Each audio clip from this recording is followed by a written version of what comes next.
नमस्कार, मैं उत्तम शुक्ला, पुणे डिवीजन से CLW डिपार्टमेंट जेई हूँ। आज हम आपको एक गोरखपुर की कोच में लेके आए हैं। आज हम आपको एयर सस्पेंशन सिस्टम के बारे में थोड़ा सा ओवरव्यू देने जा रहे हैं कि हमारा एयर सस्पेंशन सिस्टम प्रैक्टिकली कैसा होता है। इसके पहले कि हम वीडियो में आपको ब्लॉक डायग्राम बताया था, उस ब्लॉक डायग्राम को हम आज प्रैक्टिकली विजिट में दिखाएंगे कि वो प्रैक्टिकली विजिट में कैसे होते हैं। ब्लॉक डायग्राम का कौन सा लाइक डायग्राम, पाइप डायग्राम कहाँ पे जाता है। तो हमारे पूरे LHV कोच में दो पाइप सबसे मेन होती है, एक फीड पाइप होती है और एक ब्रेक पाइप होती है। फीड पाइप का काम रहता है कि जो हमारे रिजर्वायर होते हैं उनको फीडिंग का काम होता है, उसमें 6 kg/cm² का प्रेशर फ्लो होता है। तो यहाँ पे एक पाइप दिख रही है, ये क्या है, हमारी फीड पाइप की ये वाला कनेक्शन। इसके थ्रू हमारा क्या होता है कि MR के लिए एक 150 लीटर का हमारा ऑक्सिलरी रिजर्वायर होता है, MR होता है, मेन रिजर्वायर होता है। उसमें एक मेन आइसोलेटिंग कॉक और डक्ट कलेक्टर और NRV के थ्रू हमारा मेन रिजर्वायर चार्ज किया जाता है। इसमें भी कितने का प्रेशर होता है, 6 kg का प्रेशर होता है, ठीक।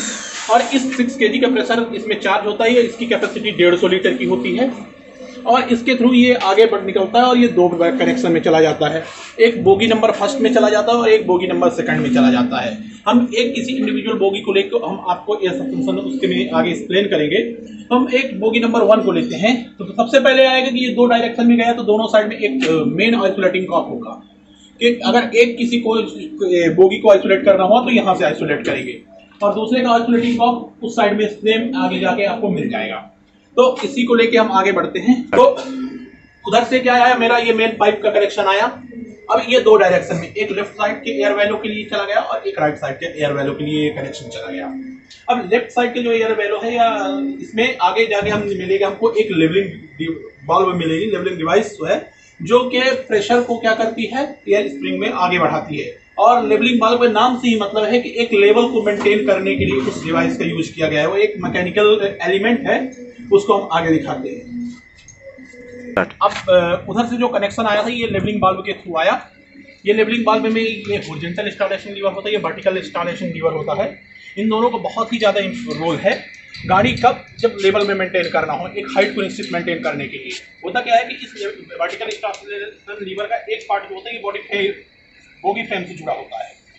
अगर गाड़ी हमारा हाई लोड में हुई, सबसे बड़ा एयर स्प्रिंग का यही रोल है कि अगर इसमें लोड बढ़ा, क्योंकि एयर स्प्रिंग का प्रेशर निश्चित नहीं होता है कि कितने kg का रखना है, ये लोड के हिसाब से इसमें वेरिएशन आता रहता है। बाई चांस कभी लोड बढ़ा, हमारी बोगी गाड़ी नीचे दबेगी।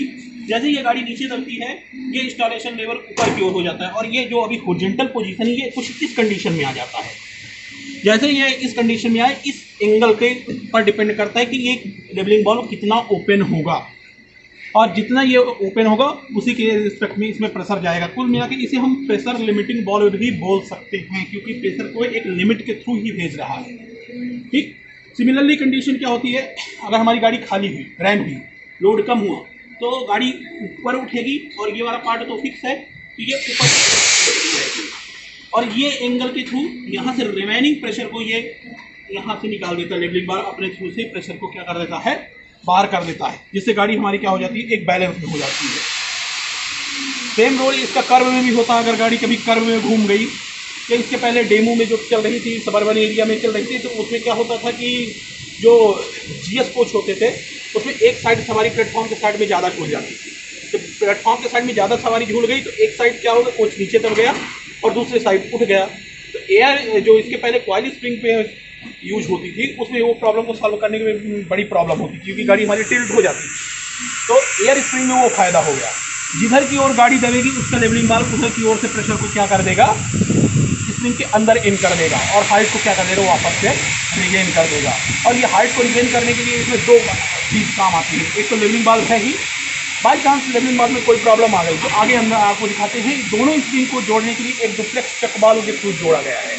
उस डुप्लेक्स चक वाल्व को दिखाते हैं जो 1.5 kg के प्रेशर डिफरेंस को सेंस करता है और हाई प्रेशर से लो प्रेशर की ओर प्रेशर को फ्लो करा देता है ताकि दोनों साइड का प्रेशर सेम बना रहे। तो यहाँ से पाइप आपको दिखा देते हैं। अब इसके आगे का दिखाते हैं कि हम आइए नीचे से दिखाते हैं कि डुप्लेक्स चेक वाल्व में कहाँ से गया है।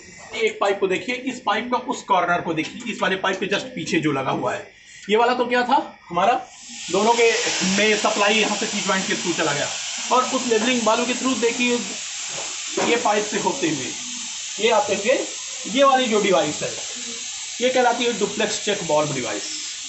इसका काम क्या होता है कि दोनों साइड में प्रेशर को फ्लो करने के लिए इसमें पैसेज होता है कि पहली स्प्रिंग का दूसरी स्प्रिंग में, दूसरी स्प्रिंग का पहली स्प्रिंग में प्रेशर फ्लो हो सकता है। प्रेशर डिफरेंस के बेस में ये काम करता है। ठीक, अब इस डुप्लेक्स चेक वाल्व के थ्रू ही एक और एक्स्ट्रा एक डिवाइस ऐड की गई है जिसे हम फीवा बोलते हैं।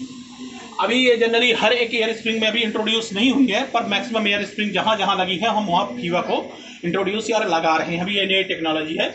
इसका काम क्या होता है कि किसी भी केस में अगर हाई स्पीड में हमारी गाड़ी जा रही है, कोई एयर बैलो ब्रस्ट हो गया या इसमें कोई प्रॉब्लम आ गई एयर सस्पेंशन सिस्टम में, तो गाड़ी में ऑटोमेटिक ब्रेकिंग कर देना। क्या करना, गाड़ी में ऑटोमेटिक ब्रेकिंग। तो ऑटोमेटिक ब्रेकिंग के लिए होता क्या है कि एक लेफ्ट साइड एयर सस्पेंसर का ये गया और एक राइट साइड के एयर सस्पेंसर का कनेक्शन गया।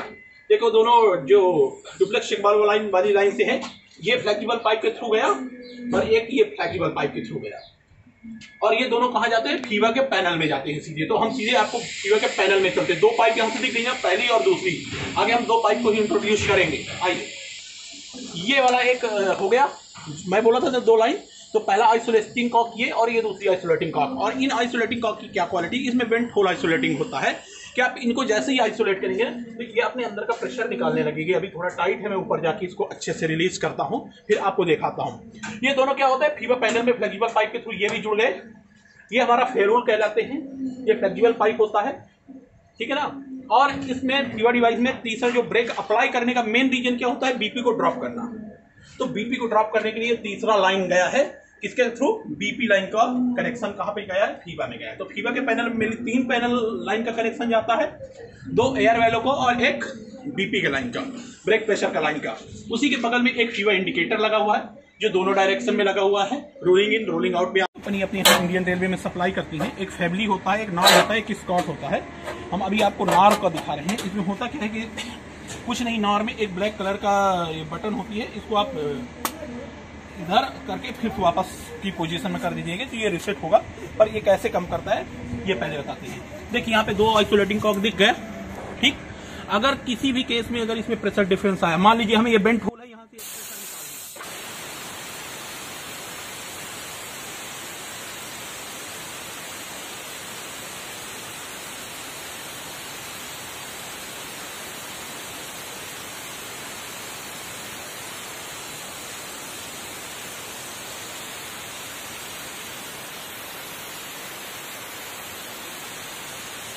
फिर से घुमाएंगे और ये हमारा क्या हो गया, ग्रीन हो गया। और इसको फिर से अपनी उसी पोजीशन में लाके रख देंगे।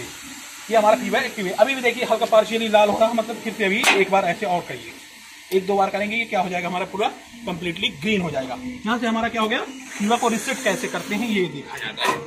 फीवा रिसेट करके गाड़ी को नहीं भेजनी है, हमको एक्चुअल प्रॉब्लम को आइडेंटिफाई करना है। मान लीजिए कि एक्चुअल प्रॉब्लम ऐसी हो गई कि गाड़ी को हम मेंटेन नहीं कर पा रहे हैं, एयर वैलो फट गया, फ्लेक्सिबल पाइप में कुछ ऐसी प्रॉब्लम हो गई कि हम उसे रिपेयर नहीं कर पा रहे हैं, तब हम क्या करेंगे, पूरे के पूरे कोच को आइसोलेट करेंगे। फिर वहां पे फीवा को हम आइसोलेट नहीं करते, तो पूरे कोच को आइसोलेट करने के लिए हम 3 कॉक को बंद करते हैं। जो शुरू में मैंने एक एमआर का एक फीवा होगा उसका भी आइसोलेटिंग कॉक को हम क्या कर देंगे, आइसोलेट कर देंगे। इन 3 आइसोलेटिंग कॉक को आइसोलेट करने के बाद हम गाड़ी को 60 kmph का रिस्ट्रिक्शन देके हम गाड़ी को आगे बढ़ा देंगे और एयर को पूरी रूप से क्या कर देंगे, ड्रेन कर देंगे। पूरे एयर स्प्रिंग को खाली कर देंगे। खाली करने के लिए 2 तरीके हैं। एक यहाँ पे ये एक नट लगा हुआ, इसको आप खोलेंगे और इस नट से एयर की स्प्रिंग को पूरा बाहर कर देंगे। दूसरा, बाई चांस आपके पास ये अवेलेबल नहीं है नट खोलने के लिए, आप जल्दी में यहाँ से आप वर्टिकल स्टार्लेशन लीवर को आप खोलेंगे और इसको जैसे ही ऊपर नीचे करेंगे, यहाँ से भी आपका प्रेशर पूरा खाली हो गया। इन केस ये भी प्रॉब्लम जा रही है तो आप यहाँ से आइसोलेटिंग कॉक को भी आइसोलेट करके आप यहाँ का एयर ड्रेन को क्या कर सकते हैं, खाली कर सकते हैं। ये क्या था, कोच को आइसोलेट करना। हमारा कोच 60 kmph में जा रहा है, बट फीवा ही खराब है। फीवा क्या कर रहा है, माल फंक्शन कर रहा है। हमारे अंदर कोई लीकेज नहीं मिला, कोई प्रॉब्लम नहीं मिला, फिर बार बार ये क्या हो रहा है, रेड हो रहा है। उस केस में हम क्या करते हैं, फीवा को आइसोलेट करते हैं। फीवा को आइसोलेट करने के लिए क्या होता है, फीवा के ये दोनों कनेक्शन को कट कर दो, यहाँ से आइसोलेट कर दो और पीछे एक बीपी का आइसोलेटिंग कॉक को बंद कर दो। जैसे आप बीपी का आइसोलेटिंग कॉक बंद करोगे, हमारा फीवा पूरी तरह से आइसोलेट हो गया। उसका इस गाड़ी से कोई मतलब नहीं है और हम गाड़ी को हम नॉर्मल स्पीड से आगे बढ़ाते हैं। इसमें कोई स्पीड रिस्ट्रिक्शन नहीं देते हैं। तो ये रहा फीवर डिवाइस का आइसोलेटिंग का कैसे करते हैं, फीवर को आइसोलेट कैसे करते हैं और कोच को कैसे आइसोलेट करते हैं, ये हम आपको बताए हैं। तो ये रहा पूरा एयर सस्पेंशन का बेसिक आपको ओवरव्यू में देने की कोशिश किया हूँ। चलिए मिलते हैं, धन्यवाद।